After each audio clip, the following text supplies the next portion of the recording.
Good morning. I am Holly Magnuson, and this is Ask the Security Guy with Shawn Kohrman.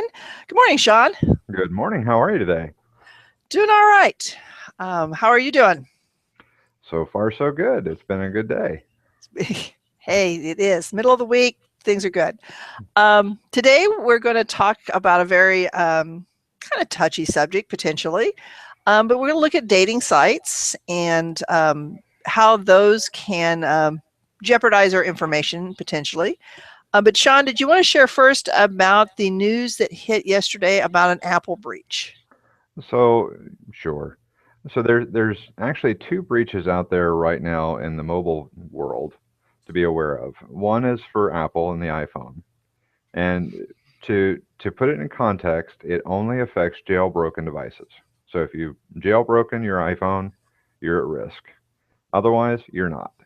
Now, for those who have jailbroken their iPhones, what it affects is it gives the attacker complete access to your iTunes account and all the information therein. And the name of it is called KeyRaider. Now, on the Android side, they have a fun one called Stage Fright. And right now, on the Android side, it has not been seen in the wild as of yet. This has only been discovered by a security researcher, and Google has been working with the researcher to resolve the problem. And they've already released one update with most likely another update coming soon to resolve issues that weren't fixed in the first round. Well, that's good to hear, because I don't know what kind of percentage of people jailbreak their phones. But it was actually my husband who mentioned it to me yesterday and asked if I'd heard about it. And so, it's probably not a huge population that's affected by the iPhone. It's hard to say. It depends on what kind of an issue you have with Apple's controls. Yeah. So we'll move right along. As we go along, if you have a question about the iPhones or the Androids or other security questions, feel free to go ahead and ask those. We will answer those probably toward the end. But now I think we want to dive into our topic at hand. And that's through the Q&A app in the user's window. Holly, is that right? Yes, that's correct. And if you happen to be watching via the YouTube link, you'll notice a banner in the lower left-hand corner that says join the conversation.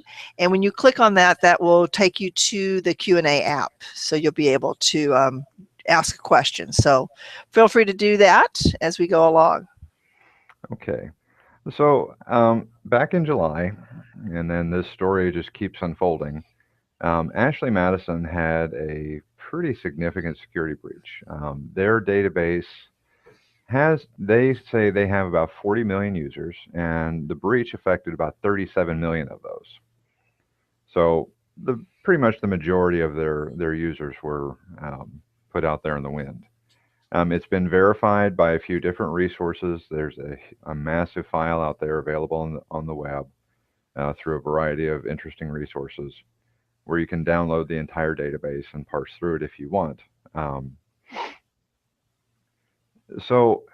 then what makes this even stranger is earlier in the spring, there was another relationship website called Adult Friend Finder that was also breached. Now they have actually a larger database than Ashley Madison, but they only had about 3.8 million users affected by their breach. So this got me to thinking, these are two significant breaches. And when you think about these services, while the two that made the news are a very specific niche in the human relationship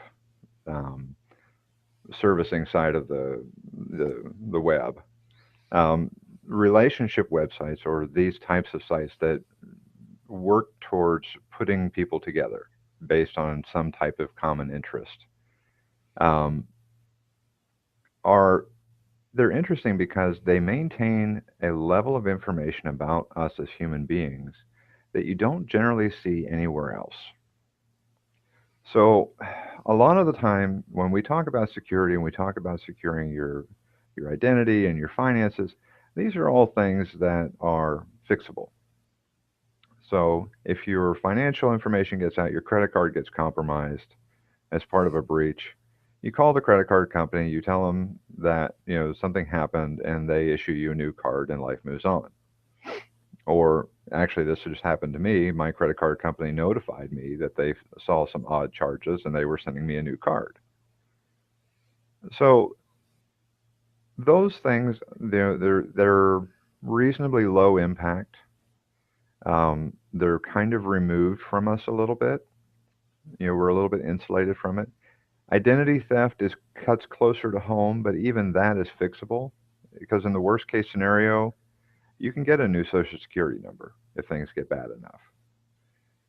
You can there's a process for that. You can get a new driver's license. You can get all of these things if your identity is stolen. And it depends on the depth of, how deep it goes, but there are means to correct it.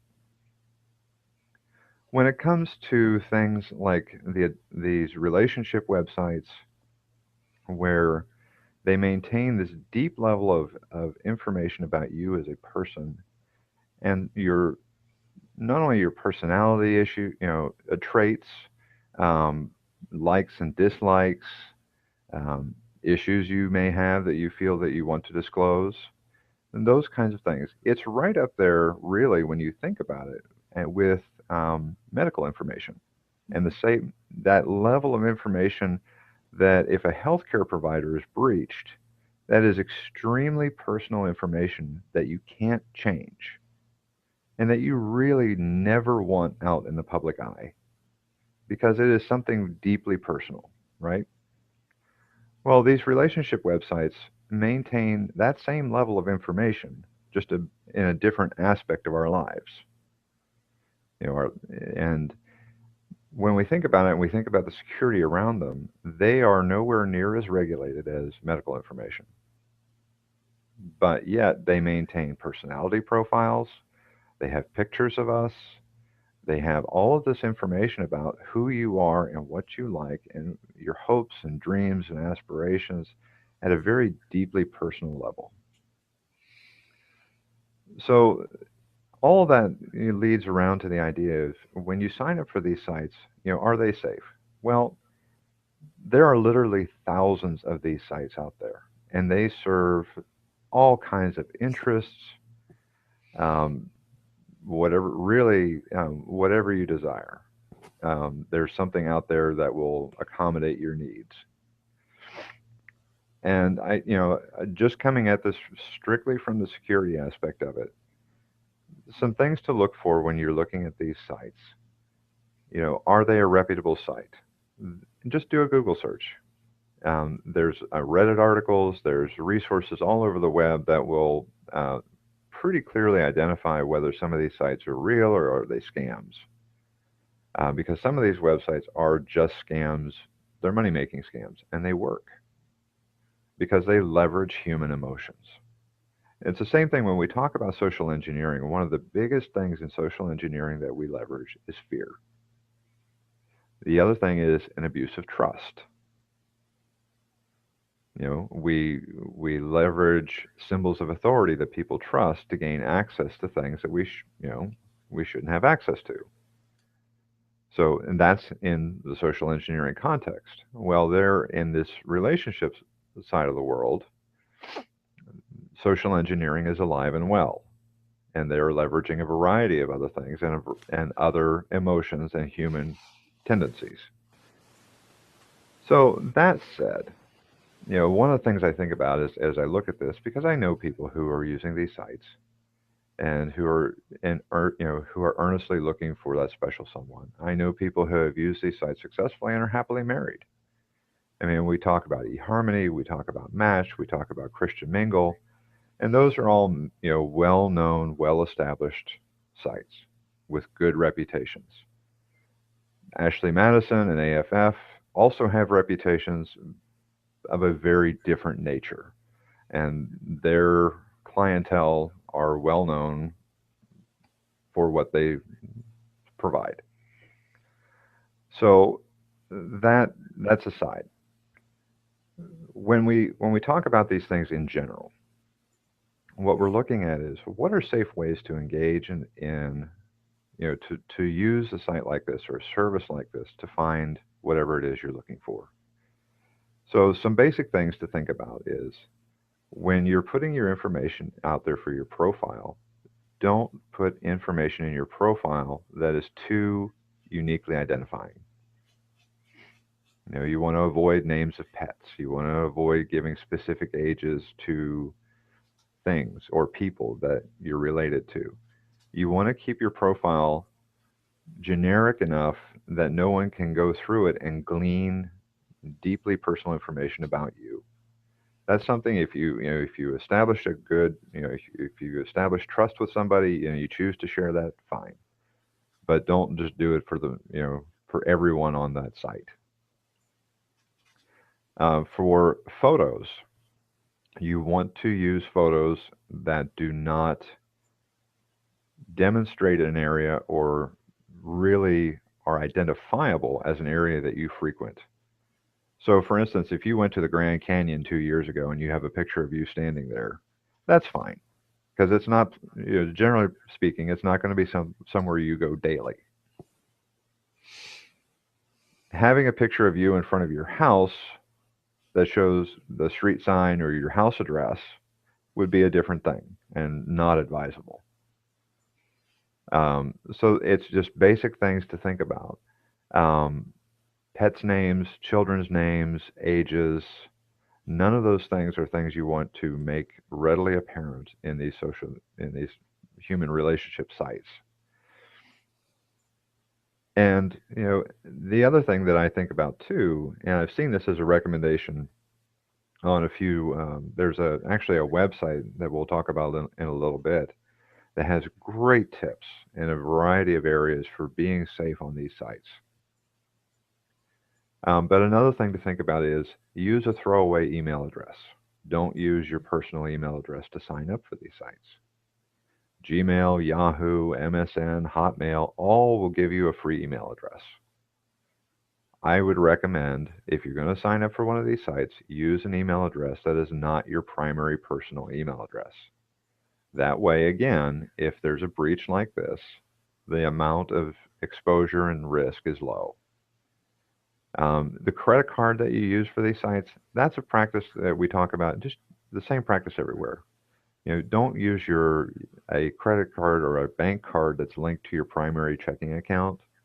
Use a credit card with a low limit that you use specifically for this purpose. And that way, again, it's a low risk thing. You're mitigating risk. So those are some of the things we talk about, as we think about it. There's a website called, let me see, onlinedating.safetytips.com. And they have scams, they have getting started tips, they have computer security tips, password security, email security, profile tips, and even dating tips. They even have a tip in there where they talk about if you're going to meet someone, what's the best practice for doing so. Meet in a public setting with lots of people around, those kinds of things. Um, so the breach, as troublesome as it can be, and it has had some very significant implications. The Ashley Madison breach, so far, there's 2 unconfirmed reports of suicides in Canada related directly to this breach. There are politicians that in a variety of locations around the world who are going forward and acknowledging that yes, they were part of the site, and that's going to have an impact on their lives and their families. The data that was released by the hackers, I mean, it includes names, passwords, addresses, phone numbers, street addresses, even the last 4 digits of your credit card number that was used for the site. And what's worse is the hacking group is claiming that they're going to start releasing chat logs and email addresses between members, which could be, even more revealing in a very unpleasant way. So think about, again, how you communicate on these sites, what you're putting out there, and when is it time to switch to a different type of communication, either phone calls, emails through another um, account, something where you're not keeping all of your eggs in one basket and just mitigate the risk. So, just as a funny side note, the hackers who claim to have breached Ashley Madison are called the Impact Team. Now, what makes it more interesting is John McAfee has gone forward, and again, these are unconfirmed reports, so take them for what they are. And he's saying that a single female employee of the company that owns Ashley Madison released all the data. Which one do we believe?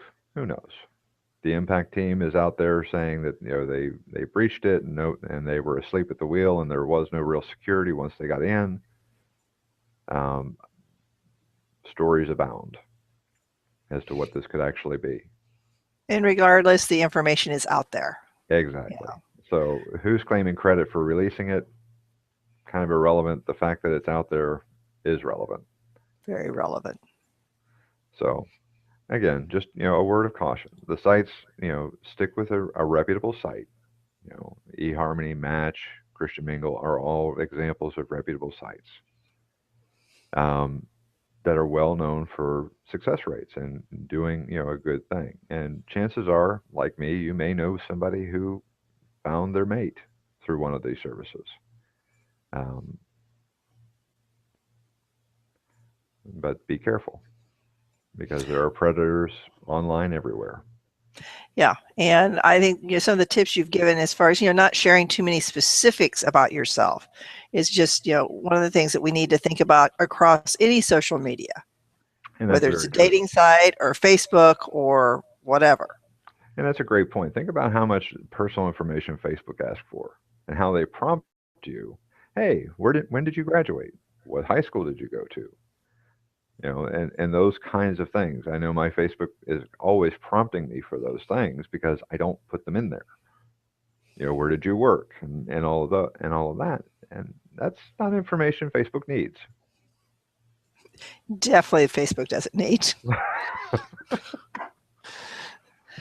So far, no questions yet. If you have a question and you don't see the Q&A app, if you move your mouse over to the left-hand side of the screen of the Hangout, it should, may pop up there where you are the Q&A, so you can ask a question, whether it's a question about the dating sites or this breach or any news that you've heard and you have questions about related to security. Um, So on the stage fright breach for Android, it's interesting.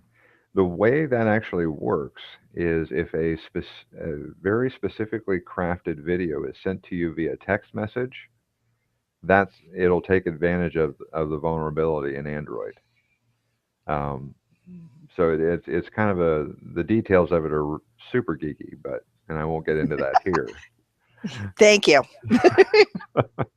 But it's a pretty neat thing because they were saying, for instance, for people who use Google Hangouts on their phone for Hangouts and text messaging, it will autoplay the video, or it may autoplay the video, which would automatically allow the exploit to run. Nice. So again, the carriers are working to roll out the patches that Google's already released, and Google is working on another version of that update to tighten it down some more. So again, it's another reminder that even though sometimes it's time consuming and seems frustrating, doing the updates on our phones are important, almost as important as on our computers. Is that correct? Well, your phone is a small computer. At the end of the day, your phone is a small computer, and keeping it up to date with the patches that are coming from your carrier is extremely important. I don't know if anyone has received smishing, which is basically phishing via text. There are links that will come through via text message that if you click on them, they can compromise your phone, depending on what kind of phone you have. And just like in the computer world, it's specific to the type of phone you have, the version you're running, all these variables. So, just like, when we talk about your desktop or your laptop, is it running Mac? Is it running Windows? If it's running, which version is it running? And does it have, this browser or that browser or the other browser installed? So when you think about all those variables that come into play, these vulnerabilities they're going for the largest common denominator, and they're looking for market share. So an example of that is, it's a long-standing myth that Apple is more secure than Windows. Yes, it is. Every Mac user I know will tell you that. Yes, they will, and they are wrong. Now, the reason is that there have been fewer vulnerabilities discovered in Mac OS historically because there has been a lower market share than Windows historically.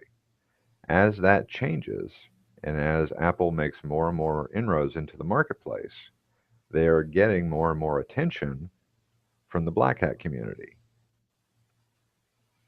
And And they have been very successful in finding holes in Mac. Yeah, and because so many Mac users tend to not want to believe that they are at a security risk, they're probably more likely to get hit because they rest in that security. Yeah, there's that feeling of security because I'm on a Mac. Yeah.